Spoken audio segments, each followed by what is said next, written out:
we're just going to go straight into it. I didn't have time to put up a cover image. All right. We're up. Cool. Hi, everyone. We cut it close. It was my fault. So don't blame Jack that we didn't have the fancy cover image and stuff. That's all me. There it is. Just making sure it's... Oh, I don't need a full screen. I do want to get to a point where I can see your comments, though. Welcome to Deleted Scenes. I'm going to cover for Jack because he's catching up with my initial failure. I'm Pastor Matt. I am the senior minister here, and this is Pastor Jack. He is the associate minister here, and I will hand over leadership to you now. Sweet, yeah. Hello, welcome to Deleted Scenes. This is where Pastor Matt and I kind of dig deeper into the sermon, as well as any of you out there who want to dig deeper as well. Really what happens is I have several questions for Pastor Matt from his most recent sermon, and but you can also ask questions. You can just comment them in the comments section, hence why I wanted to have that pulled up. So any questions that are in there, we will ask on here. Now today you are in Studio A, which is then in Autzen Stadium. So I don't know if this is going to start to be a thing where we go back and forth between who chooses the pictures, but that is a picture that I took at the most recent game that I went to, which would have been in 2019 because, COVID meant no fans could go. Anyway, That's besides the point. This video is brought to you by Pilot G2 Pens. We are in the University of Oregon Stadium. Yes. Last week we were in Mordor, so a lateral move. Yeah, a lateral move. Basically the same place. Yeah. So, anyway, this is a sponsored video, though, by Pilot G2 Pens. It's really not, but... maybe they'll see it. We want to pick up a sponsor? Yeah, these are the best pens you can use, and I will stick by that. Anyway. I don't know.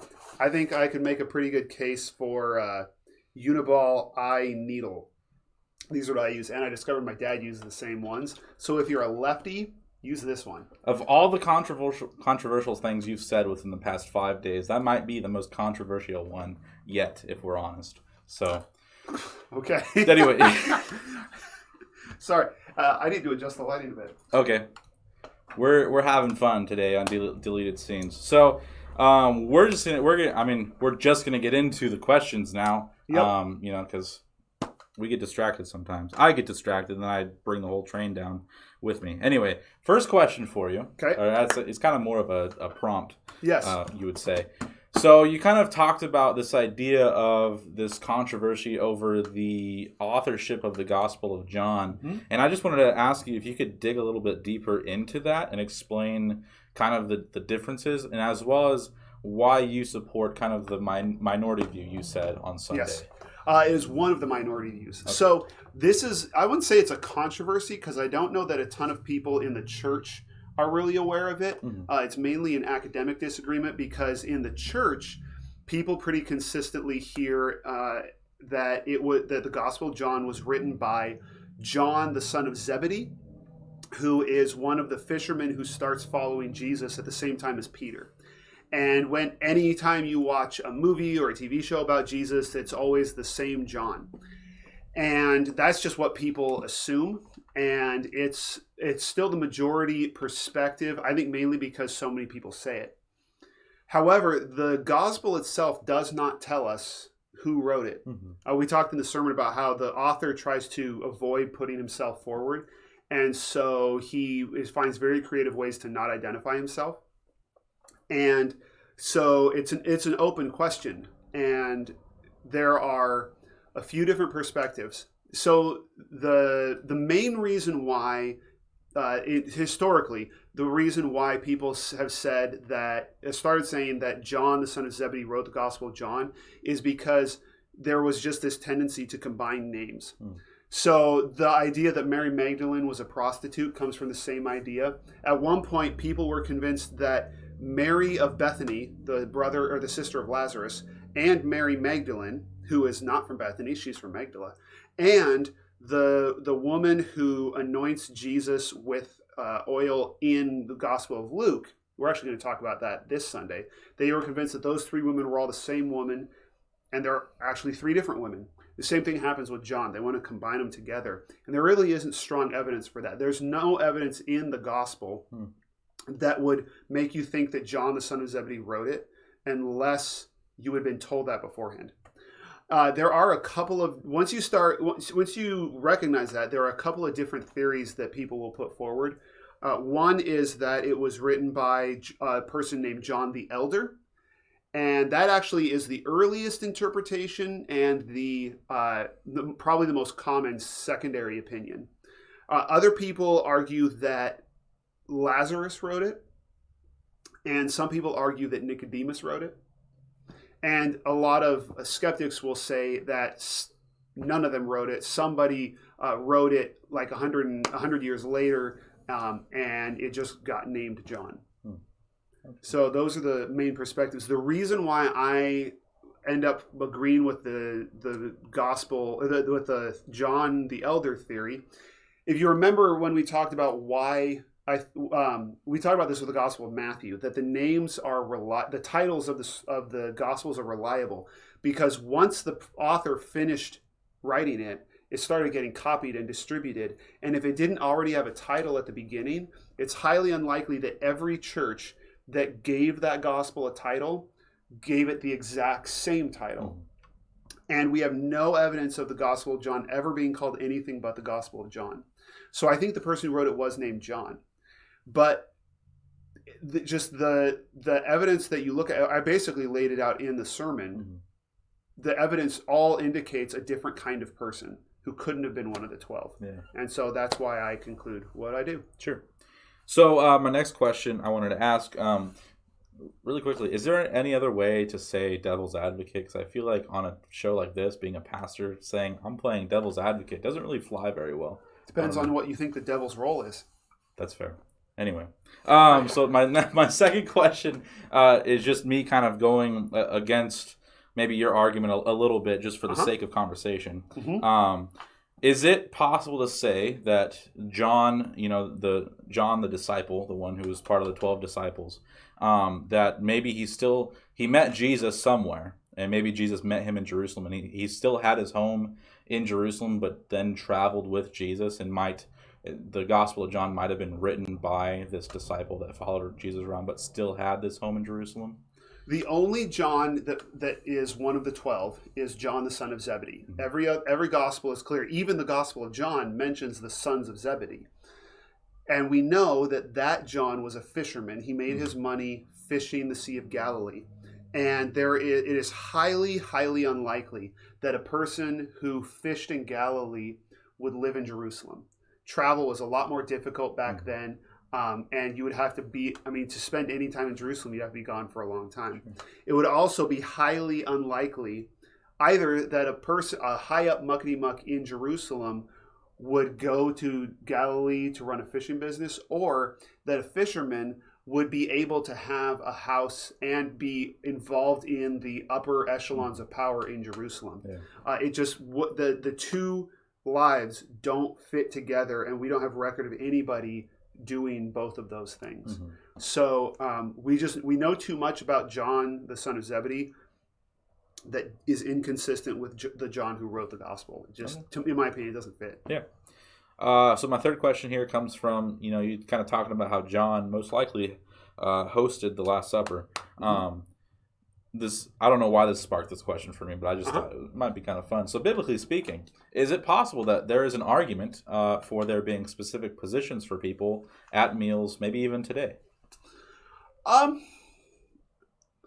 So what we were talking about in the sermon is that there was, in Jewish culture, there was a specific seating order, and the host sat at the head of the table, and you basically alternated most important person to the right, second most to the left, and then you kind of go down most important. And I think what I wouldn't say, I think it's non-biblical to say we should do the King Arthur thing and everybody should be exactly equal, because that's not what Jesus says. Jesus doesn't say to treat everybody equally. Mm-hmm. What he says is to treat the people who are least important with extra. Basically, Jesus flips. He doesn't level everything. He flips it. Yeah. So wherever the place of privilege is, that's where we're supposed to put the least important people. And so there is a ranking, there is a priority in the gospel, in what Jesus teaches, and that is that you're supposed to prioritize the people who are considered the least important. So yeah, you still would Jesus would still have that seating arrangement, but he actually tells his disciples, don't try to sit at the head of the table. Try to sit at the end of the table. So he tells them to seek a low position at the table, but also we should be promoting, the people who are unimportant to the front of the table. So my next question, and don't forget, you can comment any questions you have for Pastor Matt in the comment section when we get to those as soon as possible. But my next one comes from this idea of talking about Passover being celebrated at the Last Supper. Why is there two different days celebrated as Passover by two different groups of people? Because you said the Sadducees celebrated a day later. Is that correct, or a day before? A day later. Day later, yes. So a day later than pretty much everyone else. So what's the reasoning behind those two different days?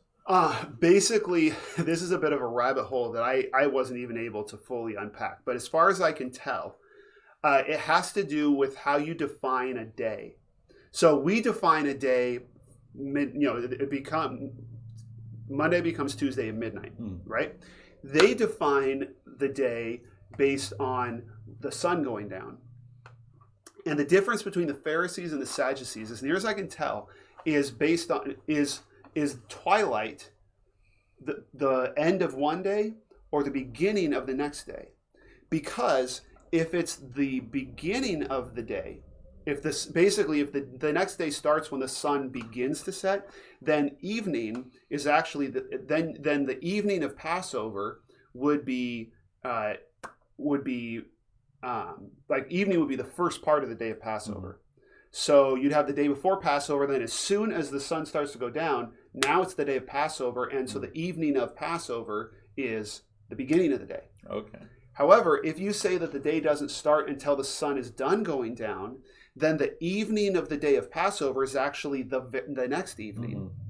And so you would in order to have the meal on Passover, it's the next day. So they both think they're having the meal on Passover. Okay. But is evening the beginning of the day or the end of the day? And so that's why if you follow the Pharisees' calendar and have it on the evening of Thursday, Thursday evening is Passover for the Pharisees, but for them, for the Sadducees, Passover doesn't start until after dinner.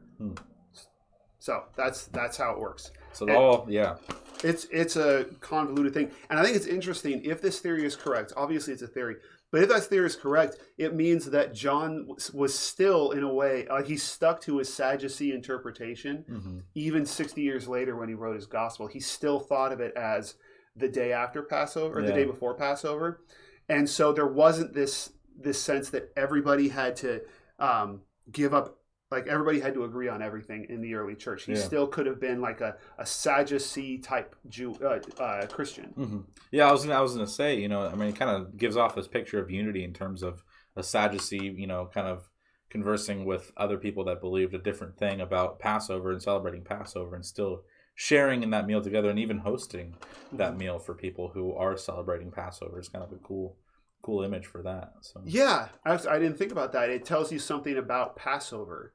That they've got two. It's like having Protestants and Catholics having communion together.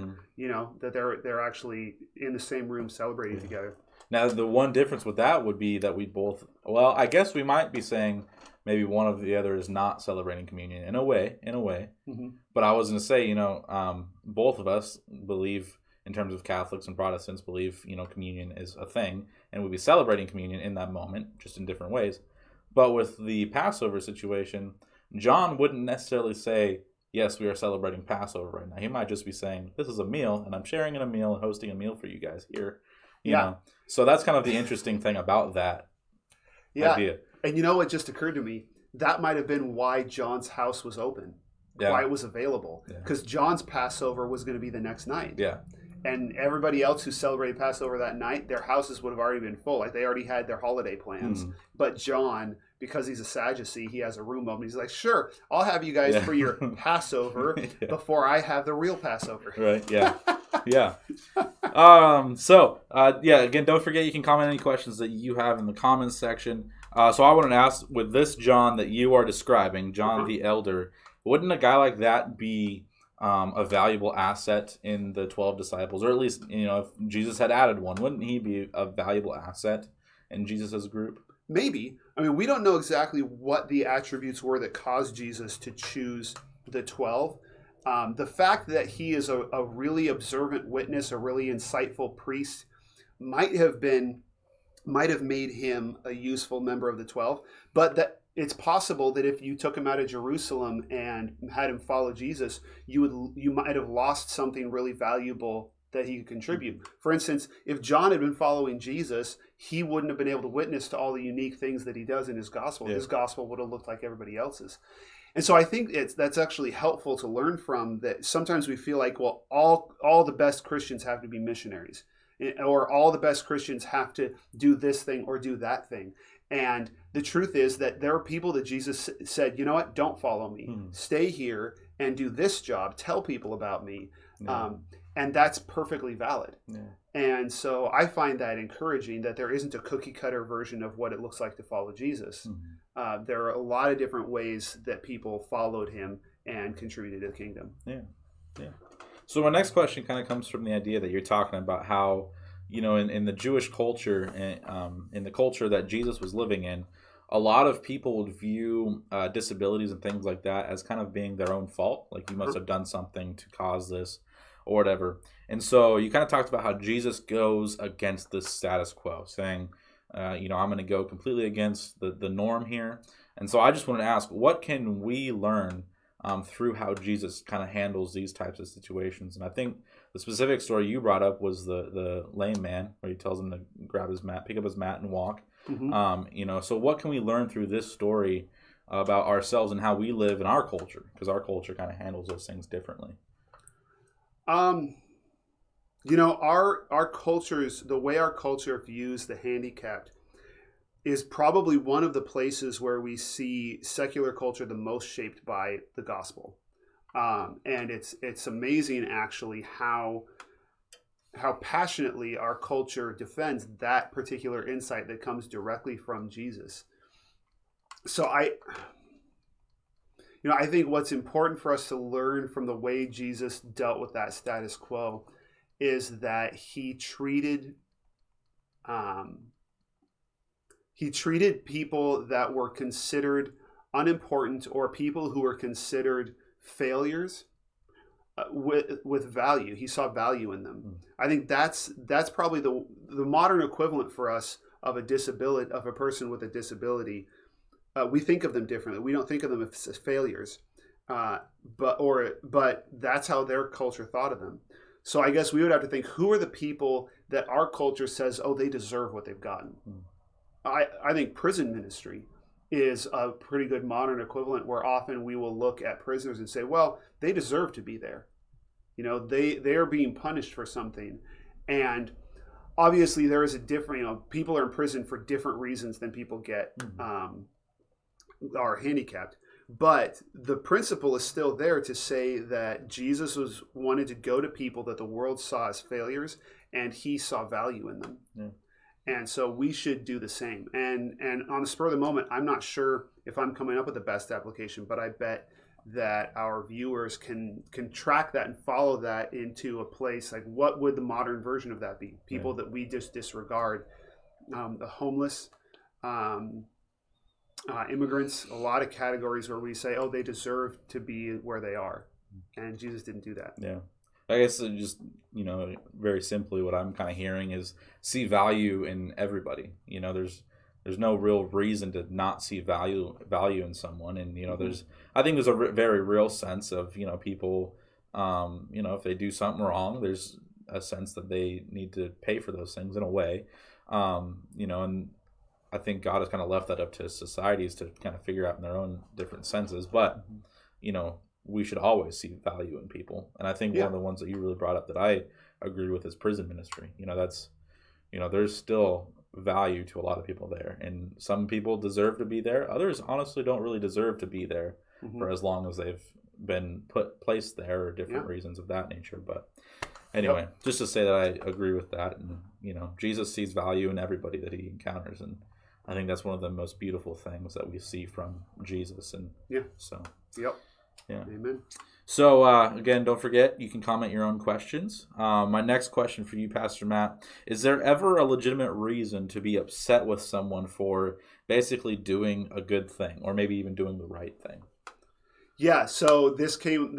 We talked about this earlier. That this came out of a story that I've told you about James, because I talked about James and how I will tell him not to do things, not because I'm setting rules for him to earn my approval or conditions for him to earn my approval, but because I want to take care of him. And so we were talking about another instance where James is really sweet and helpful. And one of the places he wants to be helpful is taking care of his younger sister. The problem is James is not big enough to hold a 2-month-old baby safely. And so we have actually stepped away for a moment, come back and found him holding her. He was holding her pretty good, but he couldn't get her up on the couch. He was too small to get her onto a level. It's one of those situations where it's like, because it worked out okay, it's kind of funny to look back on it, Yeah. It's like just picturing James holding her there. I don't know why, like, since she's okay, it just feels funny. I don't know. Yeah. Maybe it's different for you as the parent. No, it's funny, because she didn't get hurt. And I guess I would say we didn't get mad at him. Yeah. And I think that there are times when we try and do the right thing and we do it in the wrong way or just the wrong time. And I don't think God gets mad at us. But I also don't think that God enables that. Sometimes we hit a wall and we think we're doing the right thing, but it's not working. And I think that's because God's not going to help us do the wrong thing. Like, I'm not going to encourage James to try and handle his sister when he can't safely do it. Yeah. And I actually do have to, in some ways, make it clear to him. Like, we have to say, no, don't do that. We have to make it clear, which is really hard when he's being helpful. Yeah. Sometimes I think God has to make it clear to us, no, that's a good thing, but that's not how I want it done. Yeah. That's not where I want it done. And that can be difficult for us to understand, just like it's difficult for James to understand. Yeah. Even maybe the motives behind doing the right thing could be a little bit foggy. Well, now I'm thinking of the right motives in the wrong way of, the Crusades and things like that. Kind of, wanting to convert people, but that's definitely in the wrong way. So anyway. Yeah. So I keep reminding you, but comment any questions that you have for Pastor Matt. It's really fun asking him questions.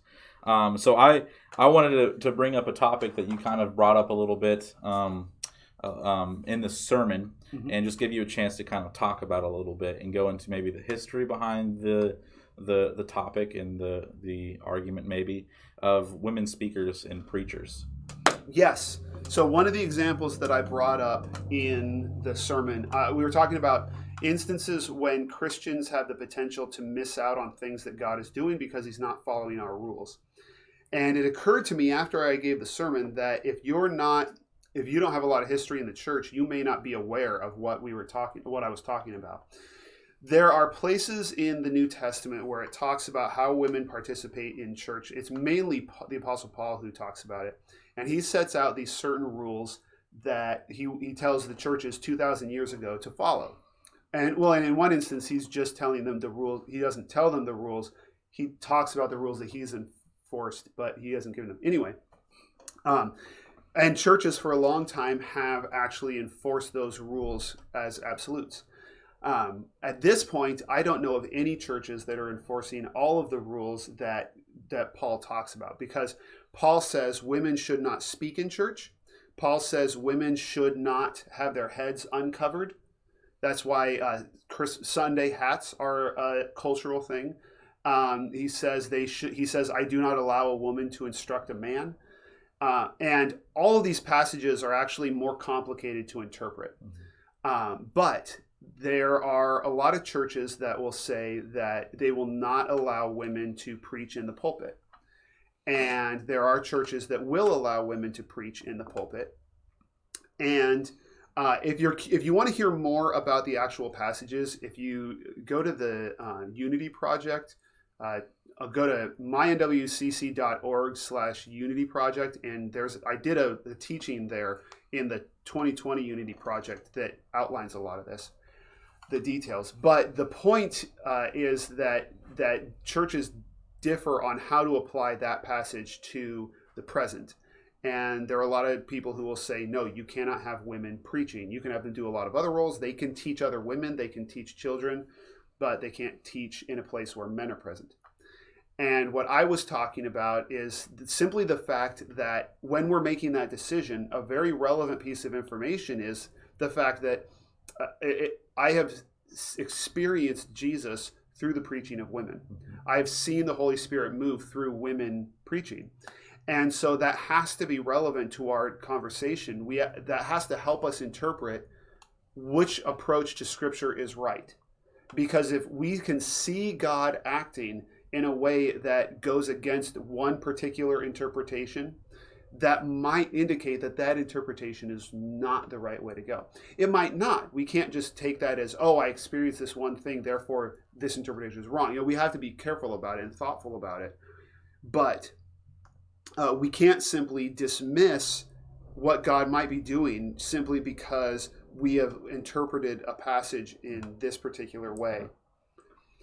It's a very complicated issue, but personally, like I said, I have experienced Jesus speaking through women, and so I'm definitely open to what they have to contribute to the church, and I think we are missing something when we don't give them opportunities to participate in the life in preaching the word. Yeah, and like you said, it's a very complicated issue, and one of the things that I found, in going to a Bible college and being surrounded by a lot of people who are discovering a lot of things about the Bible, most often for the first time, is this is one of the subjects that comes up a lot. And it's one of those things where when you're going throughout school, there's constantly people that are saying, I really don't know what I think about it still. Mm-hmm. Yeah. They've been studying it for months. Maybe they've written some sort of paper about it, but they're like, I still have no idea what I fully feel about this topic. And I feel when we have those feelings towards a subject, one of the things that we need to do is not get super defensive about things and say, mm-hmm. All right, if I experience God through this speaker, or if someone else experiences God through this speaker, then if I have these conflicting feelings, I shouldn't be making a big gripe about that, and so that's one of the things that I've felt. I still don't know how I fully feel about it, and I've studied it pretty minimally compared to what a lot of other people have studied, but it's just one of those things where there's a lot of these in the church too. If there's they're really complicated subjects, and there's a lot to say on the matter, and there's a lot of things people have said on the matter, and it's just one of those things where making blanket statements or just being sturdy on certain things might not be the most helpful thing to do in some instances. So yeah, I think there's one important thing that really needs to be clarified. If you're coming to this from outside the conversation, like you're not aware of why Christians, of the baggage or the issues within the church. I want to be very clear. The question, I don't personally know of any Christians who are wondering whether women are capable of speaking or whether women are capable of leading. And it's not a matter of what women are able to do. Because obviously the question of whether women can be CEOs and politicians and all these other jobs has long been settled that they can. The church... Christians who have a concern about women in the pulpit, it's not a matter of can women do these things. It's a question of obedience to God. And that's why this is a special category. It's a matter of what instructions has God given us. Because if God has told us women should not preach, then we need to follow that. But I just want to make it clear that that's the discussion that people are having. What has God commanded us? Not what are women capable of? Because women are capable of, that's a whole different conversation that is, I personally think has long been settled. Yeah. So we're not saying, that's not what Christians who oppose women in the pulpit are saying, most of the time at least. Yeah. And also to clarify, the Bible, God doesn't have a very specific verse. It's not like Matthew chapter 7, verse 21 that says women should not preach in churches. And that's the thing. And that's the thing. Paul, it's very cultural what he's speaking to, especially in the specific cities that he's talking to in his letters. And so that's kind of the argument where it kind of is difficult there. Is Yeah. what is Paul saying to these specific people in that time and place, and what is the ultimate truth that all churches should follow? So Yeah, because Paul never has a section where he says, all right, let's talk about a woman's place in the church. Yeah. He talks about, he says, all right, let's talk about having good, orderly worship services. And he lists a series of concerns. And one of them is women in the church, because that was an important cultural issue at the time. Yeah. So this is my final on-topic question for the afternoon. So if there's any questions that you guys have, you have 2 more questions essentially to get those in the comment section. So my last one is, what do we find when we approach Jesus with a rules-first mentality? Because one of your points that you made in your sermon was that we should approach Jesus with a heart-first mentality, in a sense. So what do we find when we approach it with a rules-first mentality? Well, I think that what we end up with is a Jesus who is, well, obviously you end up with a very rules-oriented Jesus, a Jesus who is all about needing, having expectations that need to be met, who a God who is, or Jesus who is judging us. And that is, there are a lot of churches that will teach that kind of Jesus, believing that it is what's biblical. Mm-hmm. Because Jesus, like especially in Matthew, he gives his own kind of laws that show that he's representing the same God who gave the law of Moses. But the thing is, the same God, whether it's Jesus or God in the law of Moses, in both cases, those laws are an expression of love. And so what we've ended up with, even in Jesus, is people will picture Jesus as very stern and angry. And I remember a comedian telling a joke about how he wore a WWJD bracelet. And he tells this, the joke is that he was in a theater and the guy behind him, his phone went off and it was playing a song and he just let it play. And so the comedian says, well, I stood up and I turned around, and as I tried to choke the life from this guy, I saw my WWJD bracelet. And so I thought, what would Jesus do? So I lit him on fire and I sent him to hell. And that's the joke. And unfortunately, we sometimes do get that perspective of who Jesus is. Yeah. There are people, one of the examples that you'll get, or one of the instances is, a lot of people will define Jesus by how they think he's pictured in Revelation as this judgmental Jesus with a sword coming down to kill all the bad guys. And that's just not what we see revealed in Jesus during his ministry. Yeah. And so, how we choose to prioritize love, character versus rules, completely changes the version of Jesus that we see. Yeah. All right. So we have come to my final question, which is a completely off-topic question that Pastor Matt does not know I'm asking. So this is the chance for you. This is kind of been formed into the chance for you to comment any questions that you have. But I do know that your wife is a skilled baker. She is, yes. And so my question for you, put on your food critic hat for a moment and tell us, first, what is your favorite thing that she bakes? And 2, can you describe the taste and also the experience that you have when you eat this? My favorite thing that she bakes. Bakes. Okay. Because my wife is a wonderful cook and she makes all kinds of great things. In terms of baking, oh man, I mean, just her.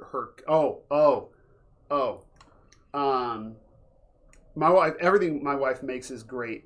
I think this one is my favorite because it's one of my favorite kinds of baked things. Mm. It's called Trey Leyche cake. Mm. Have you heard of this? I've heard of it. I don't think I've ever had it though. It means in Spanish three milks, and it's like if you took a vanilla cake, I think it's vanilla, and soaked it in sweetened condensed milk. That's the closest I can describe it. That's basically what it's like. So it's soaked. It's like it's a full sponge kind of a thing. Yeah. But it's sweet. The milk, it's sweetened condensed milk, and oh man, it is so good. It tastes like a heart attack. Okay. It is. I've been dieting for a while now, and so I haven't had it in a long time, and I don't know when I will again. She even offered it for my birthday this year, and I told her I don't think I'm going to be able to handle it. But oh man, it is so good. I'll tell you. So this one isn't a compliment to her cooking at all, because actually the point is it's something even I could make. But we came up with this really cool idea where we get cinnamon rolls, like in a tube, like Pillsbury cinnamon rolls, and then we make them in the basically like in a waffle maker. You just put them in the waffle maker, close it. It cooks it perfectly on both sides. It ends up looking like a round cinnamon waffle, but it's super easy. We actually do that, and I'm satisfied with that too when she makes it. Yeah. All right. Sounds like a plan. Well, we didn't get any questions in the comments section, so that concludes all the questions that I have for Pastor Matt today. Is there any closing remarks from you? So the subject for this Sunday is a surprise. It's actually called the Surprise Witness, because we're looking at a story in Luke where if you're familiar with the Gospels, you know the story, but you'll be surprised at which character turns out to be the eyewitness. It's not who I would expect. Okay. So awesome. Looking forward to it. It's a M. Night Shyamalan sermon. Yes. Yeah. Well, I don't know about that, because the twist is at the beginning. Like the first thing that I do is explain that twist. So basically, if it were an M. Night Shyamalan movie, it'd be The Happening, because the twist is that there kind of is no twist in that movie.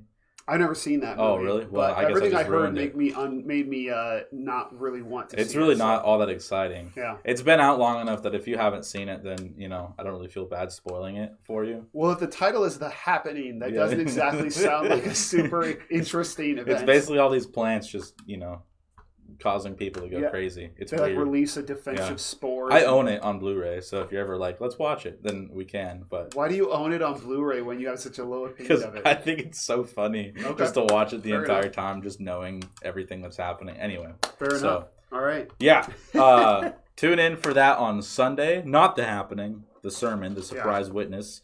Tune in for that on Sunday. I believe we'll be back here on next Thursday at 3.